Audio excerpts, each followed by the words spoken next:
Welcome to the Do Good X podcast, a sanctuary from the entrepreneurial grind. Hosts Kimberly Danielle and Stephen Lewis, advocates for impactful entrepreneurship, guide you on the path where purpose meets business. Join us to slow down, reconnect, and explore the challenges of under-resourced entrepreneurs, uncovering the unique journey of building businesses that make a difference. Now, your host. Welcome to the Do Good X podcast. I'm Stephen Lewis, and I'm a catalyst for positive change in communities and business. And for over 2 decades, I've inspired leaders and entrepreneurs to live and work on purpose with intention, faith, and a commitment to their well-being. And I'm joined today by my co-host, Kimberly Danielle. Hey, Kimberly. Hey, Stephen. It sounded like you had a bit of a radio voice getting us started today. I am Kimberly Danielle, a community builder, a communication strategist, and a coach who comes from generations of faith-driven leaders and entrepreneurs who believe that our purpose should drive us all to contribute to the common good. Last season, we chatted with so many incredible leaders, heard a lot of wisdom, resources, valuable insights. So if you haven't listened to last season, go back. But also, if you haven't listened to last season, we have a treat for you. Because from time to time in this season, season 2 of this podcast, you'll hear us revisit some content from season 1 that we believe will continue to support you on your entrepreneurial journey. So today, we're excited to revisit an important conversation. What it takes to build a purpose-driven business. Not just a strategy and a hustle, but the inner work that sustains you through the highs and lows. We share some of our own experiences and explore how mindset, faith, practices, and community support are essential ingredients for long-term success. So, if you're listening in, you're an entrepreneur or you aspire to be an entrepreneur, this episode, it can offer you some really practical business insights and tips on how to stay grounded, how to build your resilience, and how to lean into the power of community as you grow and live into your vision. So we hope you enjoy. Let us jump in.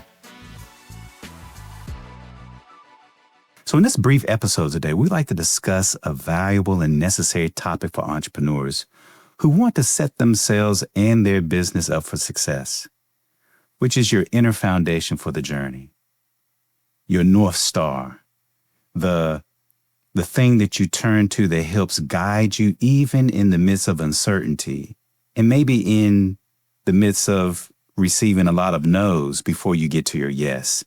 It is the thing that keeps you anchored and buoyed in the turbulence that you may feel in the entrepreneurial journey to let you know that you can, with perseverance, to continue to do what you need to do. So with that being said, what I would like to do is to dive in.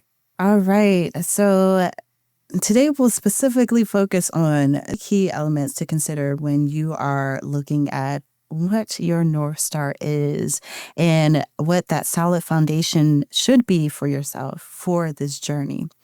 And the first thing is mindset. That can be such a kind of a popular word that's used right now. And for us, when we're talking about mindset, we are specifically talking about the set of beliefs that shape how you view yourself and how you view the world. I recently read an article where an investor shared that mindset plays one of the most significant roles in the success of an entrepreneur. Get that. Mindset. We're not talking about anything else. We're not talking about your idea. We're not talking about who you are and the access that you have to networks. We're talking about your mindset. So it's not surprising because your mindset can lead you to these places and spaces that will yield that success. It can shift how you perceive yourself and set you up for success and create your reality. Last year, I also read a book called Mindset by Carol Dweck. It's a pretty popular book, came out a while ago. And for her, she's a psychologist and talks about mindset in two different ways, fixed mindset and growth mindset. I don't know if you heard about this, Stephen, or if you're familiar with this. And No, I'm not. for fixed mindset, that means that you are just accepting yourself for how that you are the way you are. Your gifts, your intelligence, your qualities is unchangeable. And this often can impact and impede your success and ability to flourish because you just think that you just are the way you are. Nothing's going to change.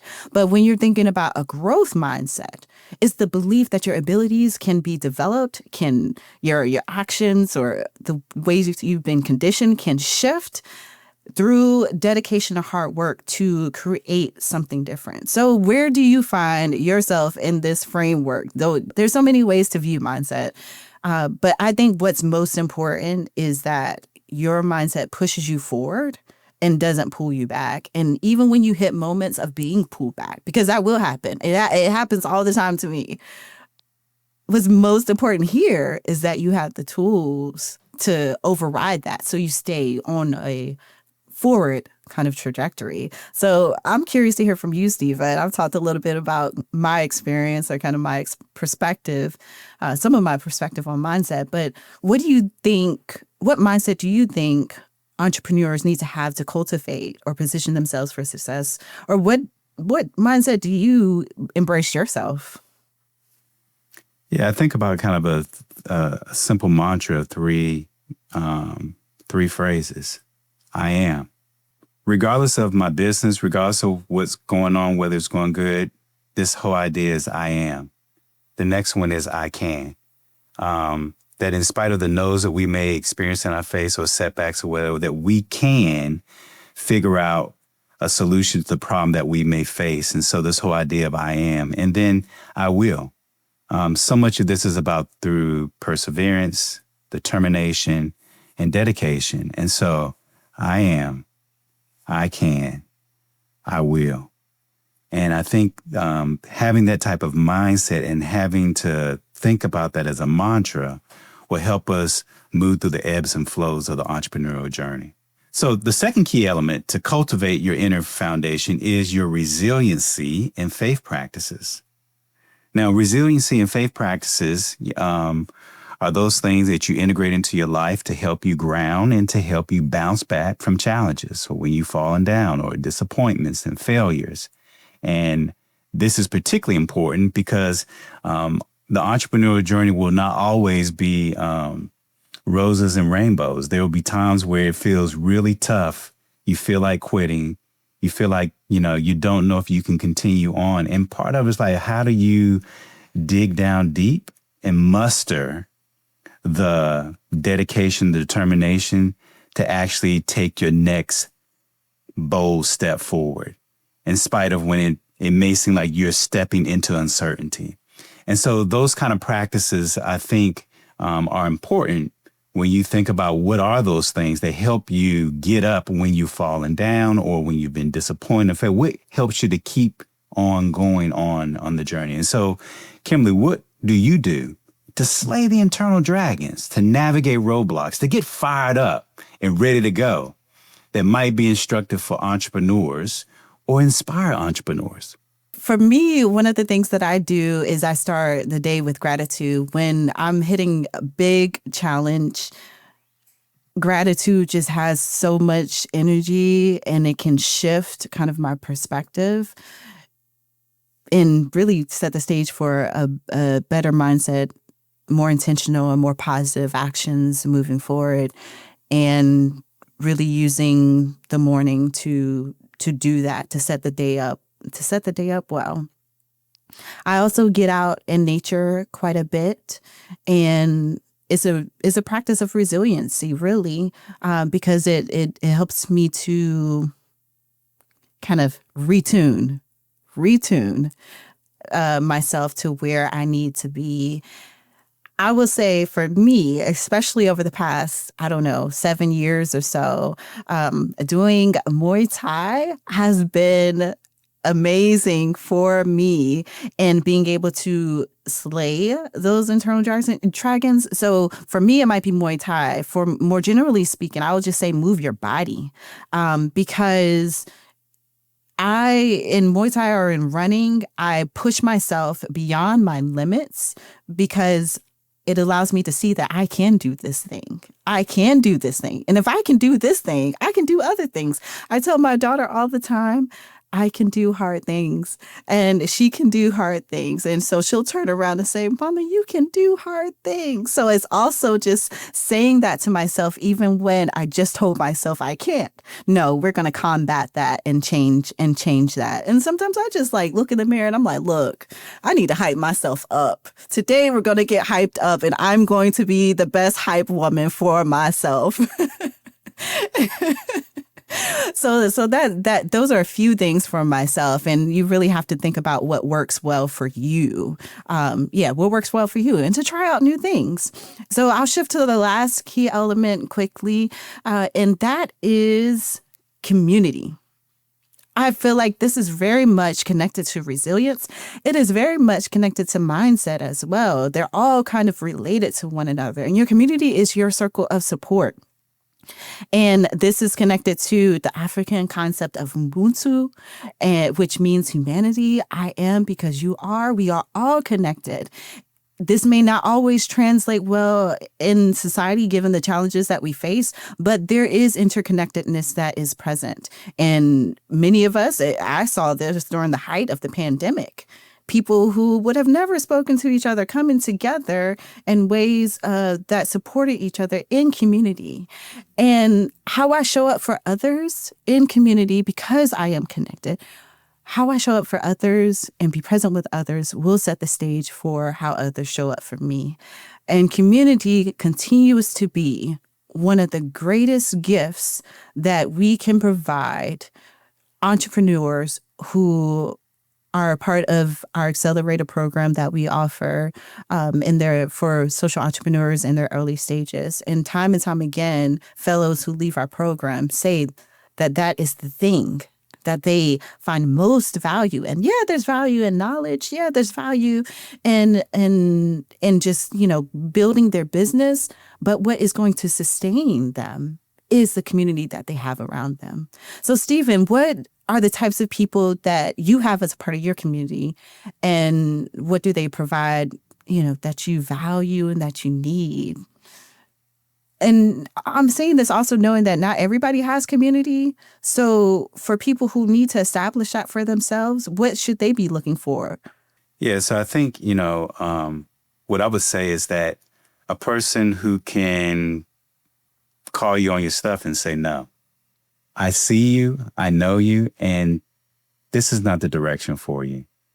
Who can call me back to myself and to recognize that I don't have to cut corners or to go into deals or opportunities that I know that probably is not in me or, the thing that I'm trying to do is best interest. So you have to have people who say no. And then you have to have folks who are your cheerleaders, your biggest fan. They are your hype person or whatever, to let you know that you can do this when times are really hard and you don't feel like you can actually get it done. And I would say that, for those who may not have community, there are a lot of kind of meetup groups and other types of things around different cities in the entrepreneurial space. And sometimes it's about trying to find other folks who are just like you, who don't have a community, who's looking for a community. And your community doesn't have to always be local.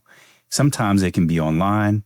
You can even come to I Do Get X LinkedIn page, and you can find others who might be a part of the community in that regards.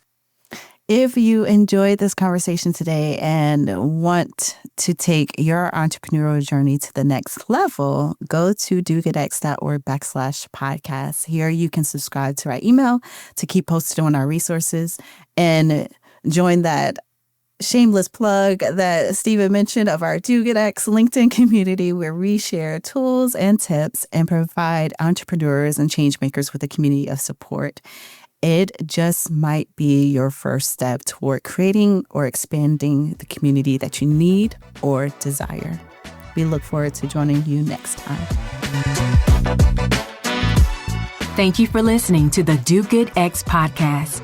To continue the conversation or access our resources, visit www.dogoodx.org. Join us again for conversations that will nourish your soul, ignite your dreams, and empower you to build an impactful business, one intentional step at a time. Until then, keep striving, thriving, and doing good.